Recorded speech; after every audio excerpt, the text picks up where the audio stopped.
इस पार्ट में 8 सूत्रों वाली वृद्धि संधि को समझिए।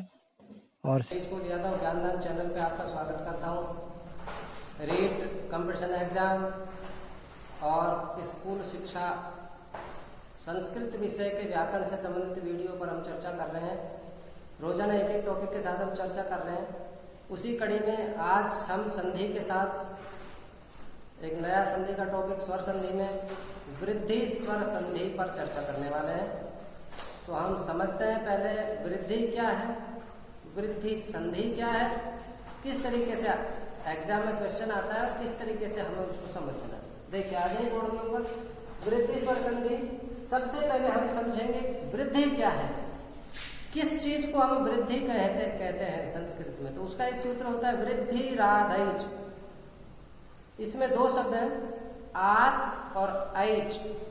आत का मतलब हो गया आतपरस तत्काल से सूत्र होता है। वो कहता है कि जिस वर्ण के पहले या बाद में तय लग गया हो तो उसका मतलब वही होगा, अर्थात छोटा है तो छोटा, बड़ा है तो बड़ा।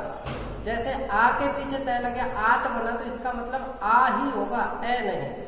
अत का मतलब सिर्फ ए होगा, आ को उसमें शामिल नहीं कर सकते हम। जैसे यहाँ हमने ए और आ दोनों को शामिल किया है, मैंने सिर्फ ए लिखा है, यहाँ ए और आ दोनों शामिल हैं, लेकिन इसके पीछे तय लग जाता हलंत का तो उसमें आ शामिल नहीं होता। ये तपरस तत्काल से सूत्र कहता है। अब इसको समझो, आत माने आ, तो आत का मतलब तो हो गया आ। इसमें वृद्धि ही आत प्लस ऐच, वृद्धि ही विसर्ग का रह हो गया। कैसे होगा ये, जब हम ऋतु विसर्ग संधि पढ़ेंगे उसमें हम चर्चा कर लेंगे। आत प्लस ऐच, तो आत तय का द कैसे हुआ ये अपन जब जस्तु संधि पढ़ेंगे तो वहां पे इसकी चर्चा कर लेंगे। और प्लस में ऐच, तीन चीजें इसमें है, वृद्धि, आत और ऐच।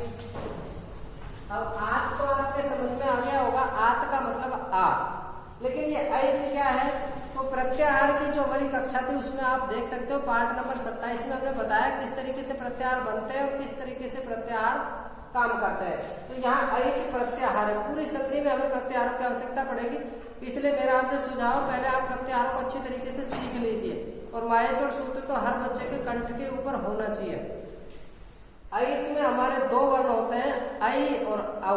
तो प्रत्याहार में जो चौथा सूत्र होता है ऐ औच, तो ऐ और औ ये जो दो वर्ण हैं ऐ और औ, ये ऐच प्रत्याहार में आते हैं। अब यहाँ देखो आत और ऐच को वृद्धि कहते हैं। आत का मतलब आ, ऐच का मतलब ऐ तथा औ, इनको हम वृद्धि कहते हैं। अब समझो कि वृद्धि ये हो गए तो फिर वृद्धि संधि क्या होगी। जब हमारी संधि में दो वर्ण मिलकर के वृद्धि वर्ण बना लें। भाई संधि कब होती है, जब दो वर्ण मिलते हैं। अगर वे दोनों वर्ण स्वर हो तो वो स्वर संधि होगी। अब यहाँ दो स्वर मिलकर के आ, ऐ या फिर औ का निर्माण करते हैं तो वहां पे हमारी होगी वृद्धि संधि। अब ये इसका निर्माण कब करते हैं उसका सूत्र देख लेते हैं अपन। इसका सूत्र होता है वृद्धि रेचि, वृद्धि ही प्लस एची। तो वृद्धि ही माने वृद्धि हो जाएगी कब, एची, बाद में एच हो। एच में चार वर्ण होते हैं, ए, ओ, ऐ, औ। तीसरा और चौथा हमारा माहेश्वर सूत्र होता है ए, ओ, ऐ, औ। ए ओंग, ऐ औच, दो सूत्र इसमें मिल रहे हैं हमारे। तो यहाँ अब ये किसके बाद में होने चाहिए, ये ए के बाद में होने चाहिए। तो ए मतलब ए या आ, कोई सा भी ए हो सकता है। यदि ए के बाद ए, ऐ, ओ, औ इन चारों में से कोई सा भी एक वर्ण हो तो वहां पे हमारी वृद्धि संधि हो जाएगी। कैसे होती है इसका एक बहुत बिल्कुल सरल तरीके से मैंने इसमें बढ़ाया है। प्रयास किया है कि आप इसको बड़ी सरलता से सीख जाएं और भूले नहीं। तो यहाँ देखो प्लस से पहले मैंने ए लिखा है, ए लिखा है। ए का मतलब प्लस से पहले ए का मतलब हुआ कि एक वर्ण ए होना चाहिए प्लस पहले वाला। अब वो ए और आ कोई सा भी हो सकता है, दोनों इसमें शामिल है। दूसरी तरफ ए ऐ ओ औ इन चारों में से कोई सा भी हो तो वृद्धि संधि होगी। अब परिवर्तन कैसे होगा देखो, यदि ए के बाद में ए आया तो यहाँ पे हमारा रूप बन जाएगा ऐ, और यदि ए के बाद में ओ आया तो हमारा दोनों मिल करके शब्द बनेगा, वर्ण बनेगा औ। मतलब ए के बाद ए आया तो ऐ हो जाएगा, ए के बाद ओ आया तो औ हो जाएगा।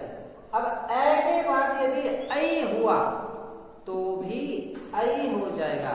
इसी प्रकार ए के बाद यदि औ हुआ तो भी हमारा मिल करके औ बन जाएगा। तो ये हमारी हो गई वृद्धि संधि। अब इसके कुछ एक उदाहरण देखो। संधि में या व्याकरण में जितने ज्यादा उदाहरणों के ऊपर आप चर्चा करेंगे, जितने ज्यादा उदाहरणों को आप सोल्व करेंगे, उतना ही ये आपके लिए मजबूत रहेगा, पक्का आपके माइंड में फिट हो जाएगा। इसलिए उदाहरणों को ज्यादा से ज्यादा देखा करो। कई छात्र क्या करते हैं, उदाहरण नहीं देखते हैं, परिभाषा सीख ली, ठीक है ऐसा आएगा तो हम कर देंगे, लेकिन वहां हम मात खा जाते हैं। कुछ उदाहरण ऐसे होते हैं जो हम अटक जाते हैं कि ये कहाँ से इसके भाग होंगे, किस तरीके से इसका विच्छेद होगा। तो हमें ज्यादा से ज्यादा उदाहरण देखने चाहिए। देखो यहाँ पे हमने उदाहरण लिया है, यहाँ पे एक प्लस एकम, तो यहाँ एक प्लस से पहले क्या है आपको सोचना है।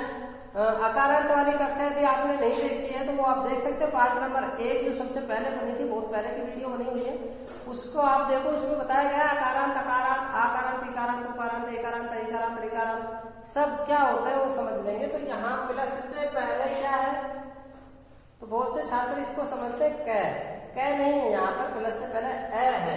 इसको अलग अलग हम कर लेते हैं। किसी भी वर्ण में से मात्रा निकालने के लिए उस वर्ण को हलंत कर दो और जो भी मात्रा उसमें लगी थी उसका स्वर बाहर लिख दो। तो यहाँ हमने इस कै में से मात्रा निकालनी है, तो इस कै में थी हमारी ए की मात्रा और बाद में हमारा है ए। तो यहाँ पे हमारी स्थिति हो गई इस तरीके से, इसमें ए है प्लस में ए वाला ए, तो यहाँ ए प्लस ए। अब देखो यहाँ ए प्लस ए मिल करके बनेगा ऐ, तो यहाँ हम इसको मिला देंगे और ये बन गया ऐ।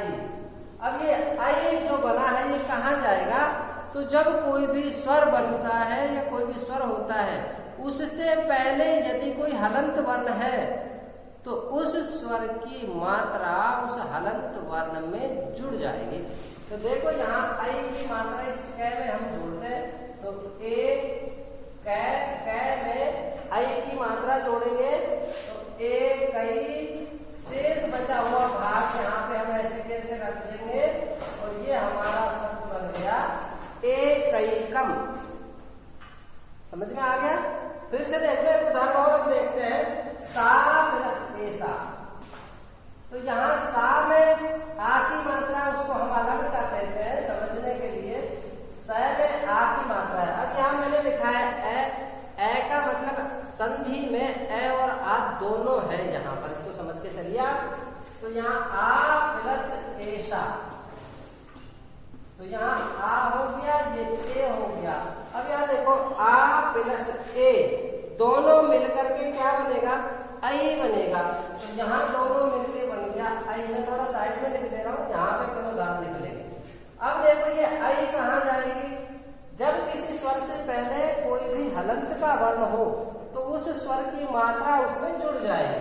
तो ये हो गया सर ऐ की मात्रा। ध्यान रहे बहुत से छात्र गलती करते हैं, ऐ की मात्रा में दो मात्राएं आती है, ए की मात्रा में एक मात्रा आती है। ध्यान रहे गुण स्वर संधि में एक मात्रा होती है और वृद्धि स्वर संधि में दो मात्रा होती है, ये इसकी पहचान है।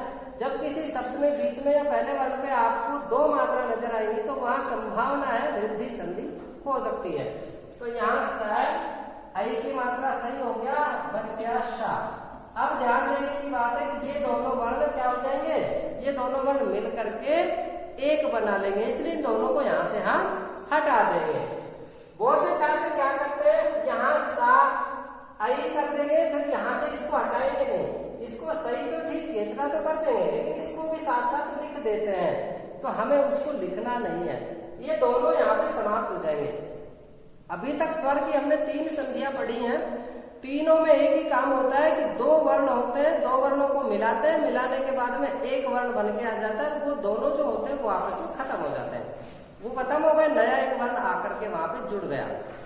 कुछ संधियां ऐसी भी आएंगी जहां पे दोनों वर्ण खत्म नहीं होते हैं, कहीं पे एक वर्ण खत्म होता है पहले वाला, कहीं पे बाद वाला खत्म हो जाता है, कहीं पे दोनों मिल जाते हैं, कहीं पे ऐसा भी आएगा दोनों वर्ण ही खत्म हो जाते हैं। तो बारी बारी से अपन सीखते चलते हैं। नेक्स्ट उदाहरण देखते हैं, कृष्ण प्लस एकत्वम। इसका भी अपन पोस्टमार्टम कर लेते हैं, इसकी भी तोड़फोड़ कर लेते हैं, टुकड़े कर लेते हैं अपन। कृष्ण और लय में ए की मात्रा है प्लस एकत्वम। अब यहां देखो, एकत्वम का ए और कृष्ण का ए दोनों मिलकर के बन गया आई। क्या बन गया? आई बन गया। अब इसको अपन क्या करेंगे, ये आई की मात्रा लय के पास चली जाएगी और ये हमारा शब्द बनेगा कृष्णैकत्वम। किस किस के समझ में नहीं आया? हाथ उठाओ। हाँ, बहुत अच्छे। कृष्णैकत्वम, कृष्ण आई की मात्रा इस लय में जुड़ गई, ये दोनों समाप्त हो गए, कत्वम जो शेष बचा वो कत्वम हमने यहाँ पर लिख दिया। नेक्स्ट उदाहरण, पूर्व प्लस एन। तो मैं सीधा लिख देता हूं पूर्व। अब ये ए और ए मिलकर के आई हो गया, तो आई की मात्रा, ये तीनों जो संधियां हमने पढ़ी, दीर्घ, गुण और वृद्धि, इनमें तीनों में पहले वाले जो वर्ण है इसमें ही व्यंजन में ही मात्रा यहाँ पर जुड़ जाएगी। तो यहाँ पूर्व वही है। ऐसे ही बाला प्लस ऐसा, तो बाला का पहले हम बाल बनाएंगे, उसके बाद जो ऐसा था यहाँ दीर्घ संधि होकर के आई हो गया, तो यहाँ पे हो गया बालईशा। ऐसे ही तथा प्लस एव, बहुत ज्यादा पूछे जाने वाला उदाहरण है ये तथैव। ऐसे ही दृष्टवैकत, तो देखो यहाँ दृष्टवा था, तो दृष्टवा पहले तो ये मात्रा खत्म कर दो, उसके बाद यहाँ ए है, इसको भी खत्म कर दो, इन दोनों की जगह पे आई होके आ जाएगा, तो दृष्टवई तत्। ऐसे दृष्टवई तत्। ये कुछ उदाहरण देखे। अभी ओ की मात्रा के आई की मात्रा के उदाहरण और देख ले। अब प्लस ऐश्वर्यम, यहाँ इसका भी पोस्टमार्टम कर लेते हैं। तब वह में से मात्रा हमको निकालनी है, वह में से मात्रा हमने निकाल दी है, उसके बाद ऐश्वर्यम। अब यहाँ देखिए, ए के बाद आई हो गया, तो ए के बाद यदि आई होगा तो भी हमारी वृद्धि संधि होगी और ए प्लस आई मिलकर के आई बन जाएगा। यानी यहाँ पर दोनों मिलकर के क्या बनेगा? आई बनेगा। क्या रूप बन जाएगा? तवैश्वर्यम। अब यहाँ तवई कैसे हुआ समझ में आ गया होगा आपको। वह के बाद आई है, तो आई की मात्रा इस वह में जुड़ जाएगी, तवई हो गया, जो शेष बचा वो चलेगा, ये बीच के दोनों समाप्त हो जाएंगे। ये सबसे महत्वपूर्ण याद रखने की चीजें, बहुत से बच्चे भूल जाते हैं और इसको भी लिख देते हैं, इसे नहीं लिखना है। तवैश्वर्यम। दूसरा उदाहरण देखो, देव प्लस ऐश्वर्यम। तो यहाँ सेम है, इसलिए मैं सीधा लिख देता हूँ उदाहरण, देवैश्वर्यम। समझ में आ गया होगा? ठीक है, चलिए नेक्स्ट उदाहरण देखो, राष्ट्र प्लस ऐक्यम। तो यहाँ पे राष्ट्र का ए और ऐक्यम का आई मिलकर के यहाँ पे आई हो गया, राष्ट्रैक्यम। ऐसे देखो, गंगा प्लस ओक है, तो यहाँ गंगा का आ निकाल दिया, प्लस ओक है का ओ, गंगा के, गंगा में घर, गंगा के किनारे पर घर, ओक है माने घर होता है।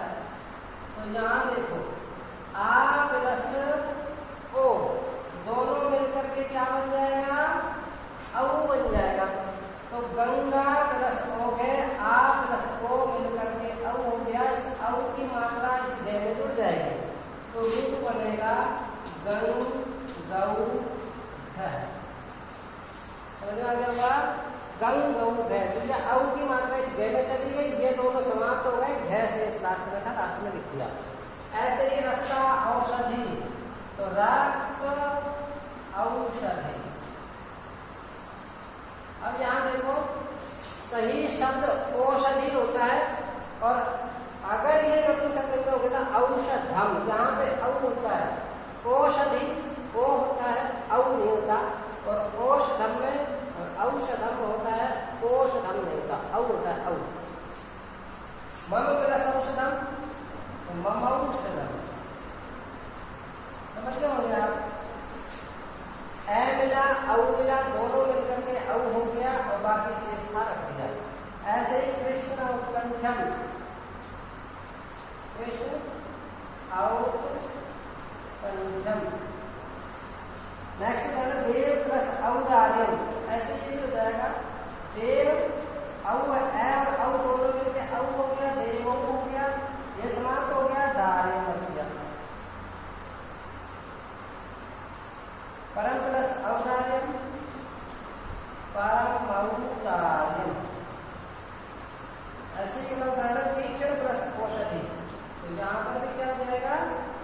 इस तरीके से ये तो था हमारा वृद्धि संधि का उदाहरण वृद्धि रेची सूत्र के आधार पे।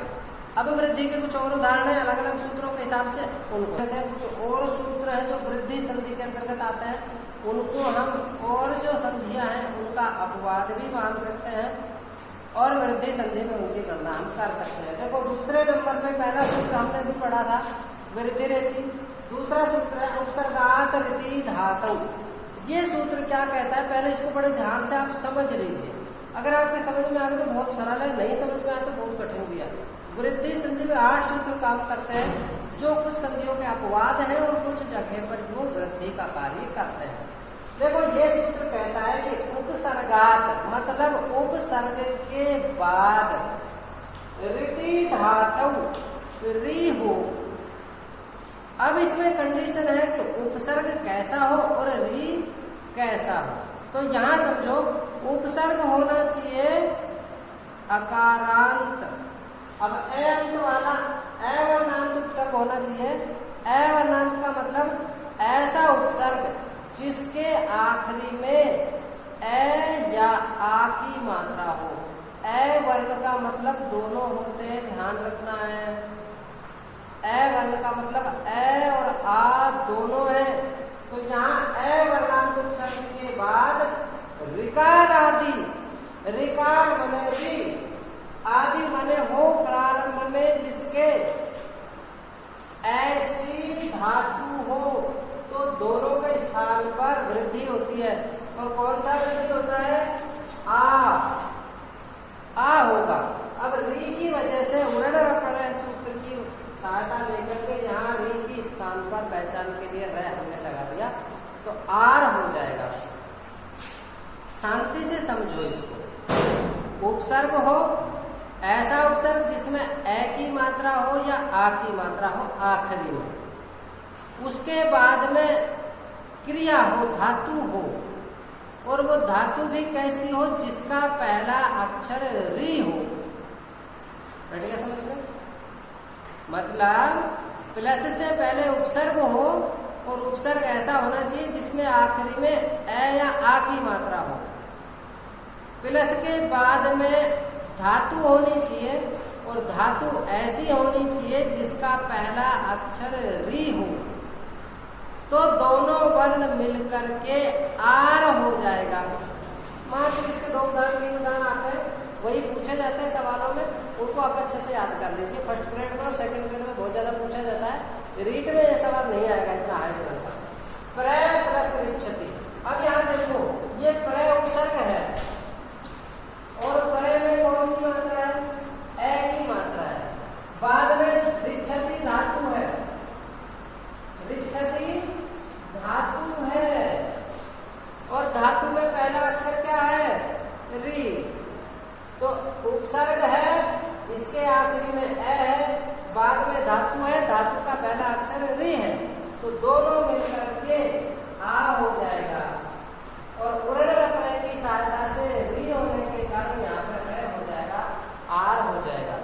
अब यहाँ देखो मात्रा कैसे जोड़नी है। तो यहाँ आ की मात्रा तो जुड़ जाएगी प्रय में और रे बच गया। रे के बाद कोई स्वर नहीं है तो इसकी कोई मात्रा नहीं जुड़ेगी और इसका शब्द बनेगा प्रा टी। अब ये जो आधार था इसके जस्ट बाद पूरा वर्ण कौन सा है, तो इसके जस्ट बाद च आता है, च, लेकिन च आधा है क्योंकि च के बाद छ के ऊपर ऐसे चला जाएगा। प्राक्षति, प्राक्षति इसका शब्द बनेगा। ऐसे ऊपरी क्षति का उपाक्षति।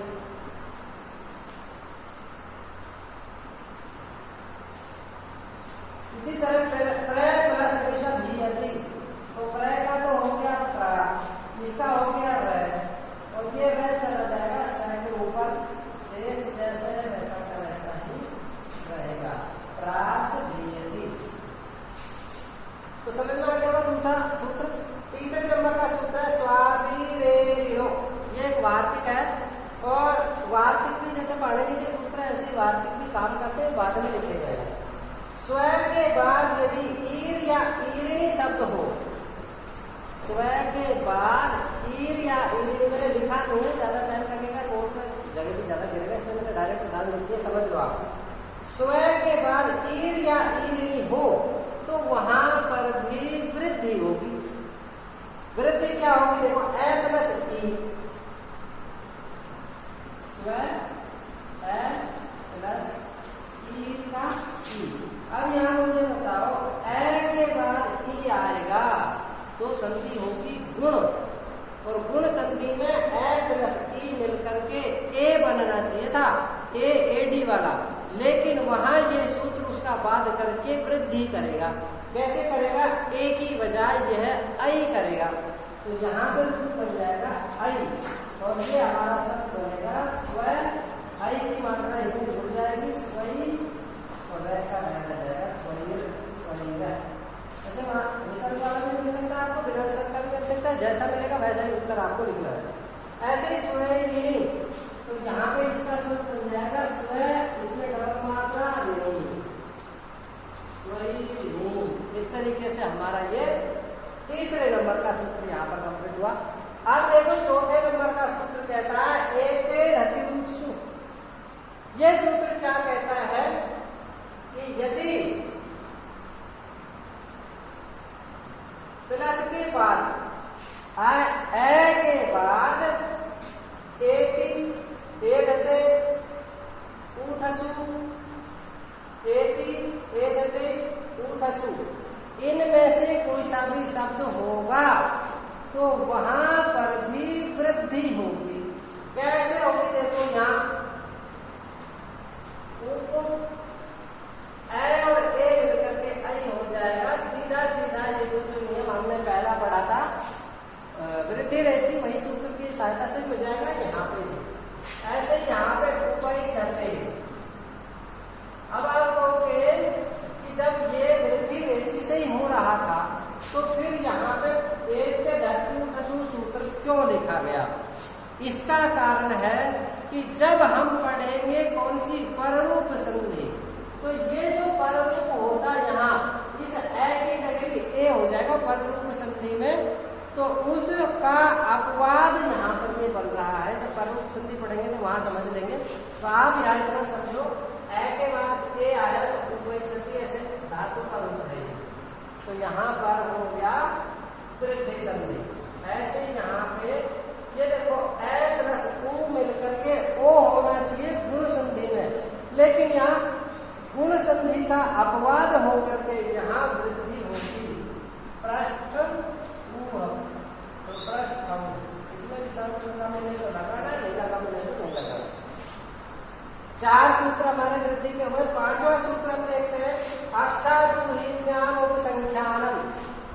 तो यहाँ क्या कह रहा है कि अक्ष के साथ यदि ऊहिनी शब्द मिल जाए, इसका एकमात्र उदाहरण, और एकमात्र उदाहरण सबसे ज्यादा एग्जाम में पूछा जाता है, फर्स्ट ग्रेड में और सेकंड ग्रेड में दोनों में पूछा जाता है, रीट में नहीं पूछा जाता है।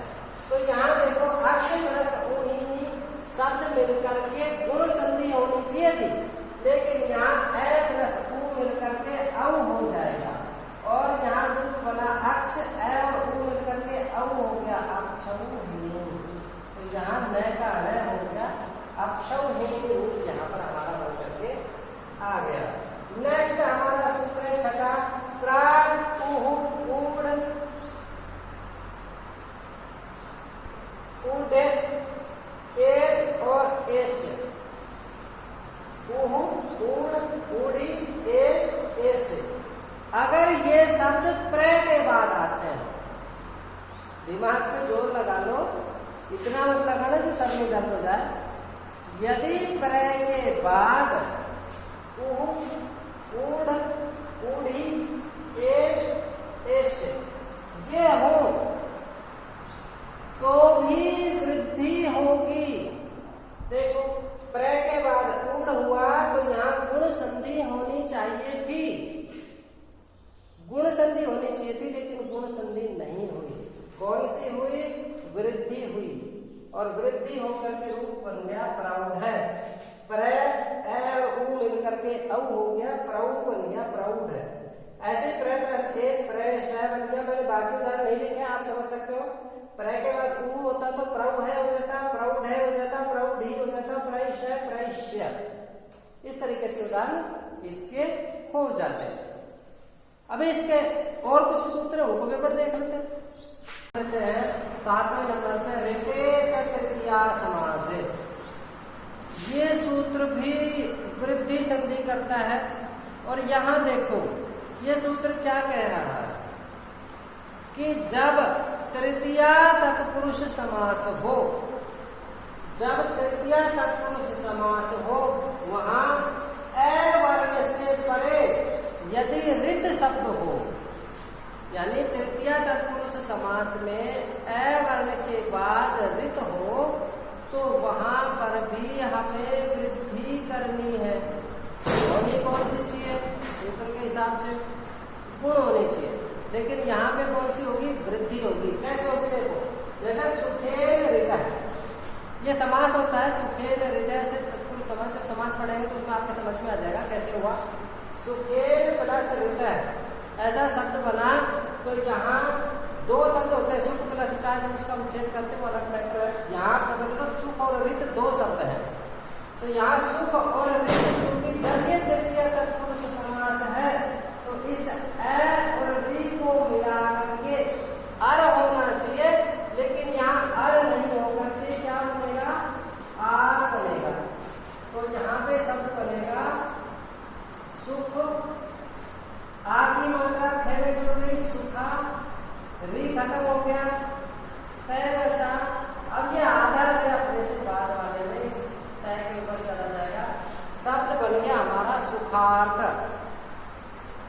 अब इसके दो उदाहरण और आते हैं, लेकिन वहां पे वृद्धि नहीं होती है। समझो वहां पे क्या होता है। देखो परम प्लस ऋत है, चूंकि यह जो शब्द है परम प्लस ऋत जो हुआ, इसमें तृतीया समास नहीं होता, इसमें कर्मधारय समास होता है। परमं च असंवृता इति परमर्थ। तो यहाँ परम प्लस ऋत में तृतीया समास नहीं होने की वजह से यहाँ गुण संधि हुई, और गुण संधि में ए और री मिलकर के अर बना। तो ये ए की मात्रा मैं में जुड़ गई, मैं पूरा हो गया, रे अपने से बाद में पूरा ऊपर चला गया। उसके बाद में 2008 में सवाल पूछा गया था, उसमें बहुत बहस हुई थी, और उस उदाहरण के अंदर कुछ लोगों ने गुण, कुछ ने वृद्धि और कुछ ने दीर्घ संधि वहां पे बताई थी।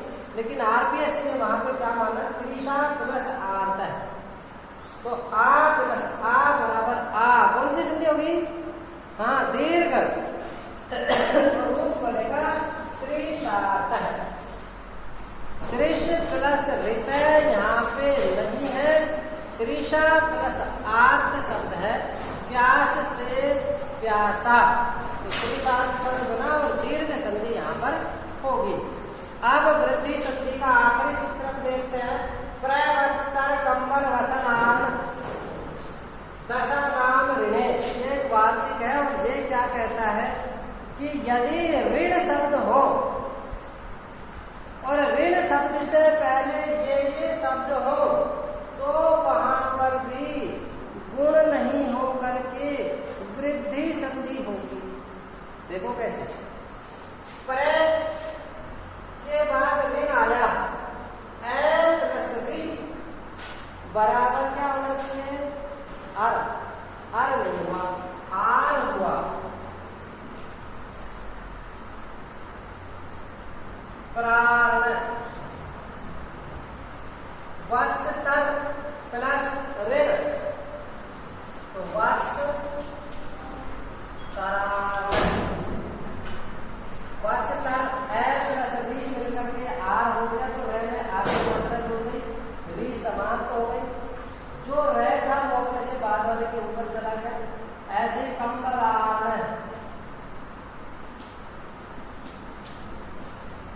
ऐसे ही वसनार्ण, इसी तरह ऋणार्ण, ऋण के लिए ऋण। यहाँ देखो ऋण, वस्त्र ऋण, कंबल ऋण, वसन ऋण, ऋण प्लस ऋण और 10 प्लस ऋण, दशार्ण। ए के बाद री आने पे अर होता है, मैंने ही बताया था पिछले वीडियो में, लेकिन यहाँ सूत्र दूसरा आ गया जो उसको वाद करता है, उसका अपवाद का काम करता है। और यहाँ पर गुण संधि को काट करके ये वृद्धि संधि कर रहा है। तो जहाँ ऋण शब्द आएगा तो वहाँ ऋण से पहले प्रय, वस्त्र, कंबल, वसन, ऋण और दस ये शब्द हो तो वहाँ पर वृद्धि संधि होगी। इसी तरह तृतीय समास होगा और उसके बाद ऋत है तो ही यहाँ पर वृद्धि होगी, अन्यथा जो संधि का नियम वहाँ काम करेगा वही लगेगा। जैसे यहाँ पे दीर्घ हुई थी और यहाँ पर गुण संधि हुई थी। इस वीडियो में पूरी दीर्घ संधि 8 सूत्रों वाली वृद्धि संधि हमने पढ़ी। आज की कक्षा में इतना ही। नेक्स्ट कक्षा में एक नए टॉपिक के साथ फिर से हम हाजिर होंगे। तब तक के लिए नमस्कार।